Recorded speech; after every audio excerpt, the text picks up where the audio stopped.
المدير الرياضي لنادي اتحاد العاصمة الجزائري توفيق قريشي بعد الخروج من كأس الجزائر وقرار الكاف بالخسارة أمام نهضة بركان المغربي في ذهاب نصف نهائي الكونفدرالية الإفريقية، لم يسعفنا الحظ بالتأهل إلى نهائي كأس الجزائر، وضربات لحظة لم تبتسم لنا ومبروك للشباب بلوزداد.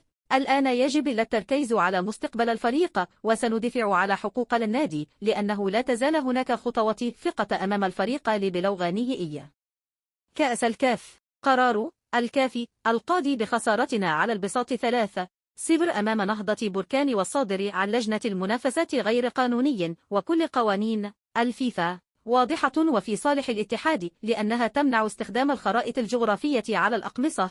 نطالب من الكاف بمنحنا للسند القانوني الذي اعتمد عليه للحكم على اتحاد العاصمة خسرا على البساط أمام نهضة بركان.